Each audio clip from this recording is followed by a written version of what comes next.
Welcome to Furniture Industry News. Today is May 14th, 2026, and I'm glad you're here. We've got a lot to cover this week. Retail data that tells two different stories at once, a $175 billion legal fight brewing between manufacturers and retailers, a real-world lesson in what happens when you drift too far from what your customer actually wants, and some data on customer experience that every furniture operator needs to hear. Let's get into it. Start with the big picture. Retail is doing pretty well right now. April was the 7th consecutive month of overall retail sales growth. Clothing stores were up nearly 10% year over year. Sporting goods climbed more than 8%. Consumer spending is holding. Wage growth is helping. Tax refunds put cash in people's pockets heading into spring. Furniture, though, is a different story. Furniture and home furnishings were the only major retail category to decline month over month in April. Just barely, but still the lone holdout in an otherwise rising market. And it's not a one-month thing. It's been a pattern for a while now. Here's where it gets interesting, though. The data isn't all pointing the same direction. The Department of Commerce reported that furniture and home furnishing stores posted $11.08 billion in adjusted estimated sales in April, down 3.6% from April 2025 and down 2% from March. That was the 6th consecutive month of year-over-year declines from the DOC. Through the first 4 months of the year, brick-and-mortar furniture sales sit at $42.32 billion, which is 3% below the same period last year. But the CNBC NRF Retail Monitor, which uses actual anonymized credit and debit card transaction data, not survey estimates, tells a slightly different story.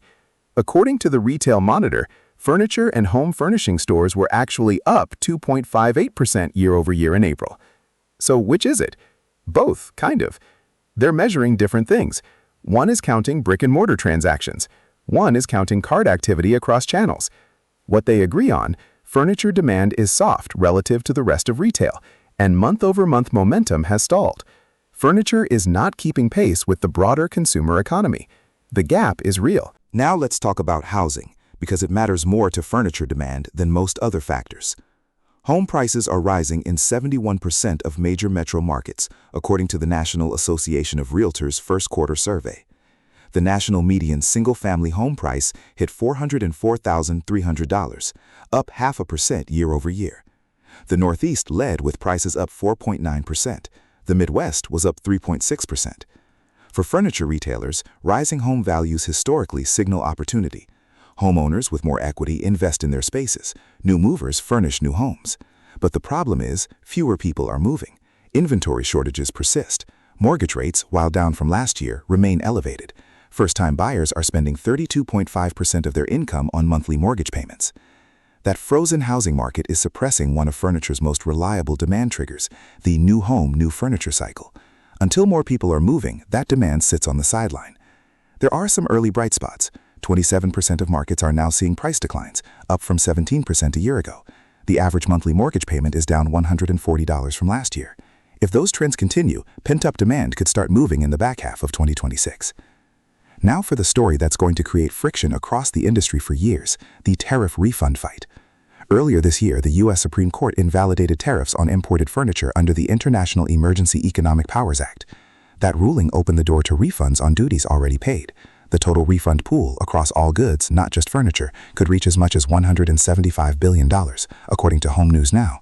The first wave of refunds was expected this week. More than 330,000 importers are filing approximately 53 million entries in the refund portal, according to CNBC, citing court records. The fight: who gets the money?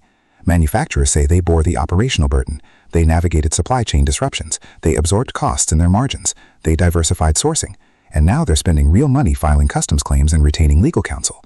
Their argument: the refund is their recovery. Retailers say, not so fast. They paid tariff surcharges directly, through manufacturer invoices. They committed to large purchase orders 6 to 9 months in advance, set retail prices under cost pressure, and in many cases couldn't fully pass those costs to consumers. Furniture retail runs on net operating margins of just 2 to 4%. A 15 to 25% wholesale cost surge leaves almost no cushion. They absorbed it too, and they want something back. The real complication is that the tariff pass-through wasn't clean on either side. Some manufacturers itemized surcharges SKU by SKU. Others baked increases into general price adjustments. Some retailers passed costs fully to consumers, others took the margin hit. Tracing the actual burden is legally and operationally complicated. What is clear? None of the major national retailers surveyed by CNBC plan to lower consumer prices in response to the refunds, regardless of how the legal fight plays out. This one's worth watching closely. The relationships that get strained in the next few months could affect open-to-buy conversations and floor space decisions for years. Let's shift to something that's both a warning and a lesson at the same time: what's happening at Sleep Number. The Minneapolis-based mattress company reported first-quarter net sales of $319 million, down 18.9%. The insight is broadly applicable. Even higher-income consumers are becoming more value-conscious right now. They're not abandoning premium, they're demanding clearer justification for the premium they're paying. The company also leaned into a sourcing advantage that's increasingly relevant given the tariff environment. Sleep Number sources components and assembles domestically rather than importing finished goods. That gives them more flexibility to navigate cost pressure from tariffs and supply chain disruptions. And they said demand grew year over year in March, the first comparable growth in roughly 2 years, which they tied to the new product lineup and updated marketing. The takeaway for the broader industry: assortment discipline matters. Know why a customer would choose your product at every price point, and make sure your sales team can say it clearly. Now let's talk about the customer experience data, because this is where things get uncomfortable. The American Customer Satisfaction Index fell 0.3% in Q1 of 2026, hitting a score of 76.7 out of 100. That's the same level the index registered back in 2013. U.S. companies have collectively spent more than $100 billion annually on customer experience initiatives, with virtually nothing to show for it in measurable improvement. Customer complaints surged 16% in the first quarter. And yet, retention is up, profits far up. First quarter earnings rose 15% across the broader corporate index. Here's what that means. Customers are staying for now, but building what researchers call pent-up defection.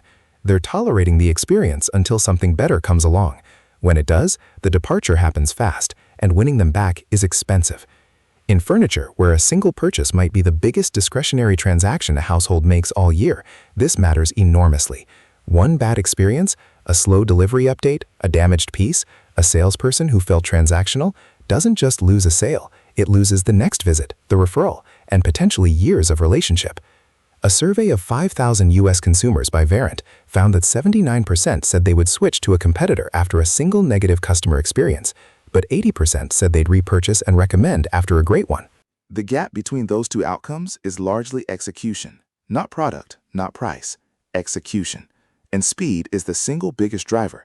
78% of customers say they prioritize the fastest resolution above everything else, including talking to a human. 69% said they'd switch to automated service if it could fully resolve their issue. The message is clear. The experience you deliver after the purchase is just as important as the experience on the floor. Pull all of this together, and a picture emerges. Furniture retail is caught between two forces right now that are largely outside any individual operator's control. On one side, a consumer who has money to spend but is increasingly selective. On the other, a housing market that isn't unlocking the demand trigger furniture needs most. In between, tariff uncertainty, margin pressure, and rising customer expectations. The companies navigating this well share a few things in common. They're simplifying their offerings rather than expanding them. They're investing in value justification, not just lower prices, but clearer reasons why a product is worth what it costs. They're treating post-sale experience as a competitive advantage, not an afterthought. And they're building flexibility into their supply chains rather than assuming conditions will stay stable. That's the playbook for this moment. If you found today's episode useful, we'd love it if you'd subscribe to Furniture Industry News wherever you listen to podcasts. It helps us reach more people in this industry, and it keeps these conversations going. Thanks for being here.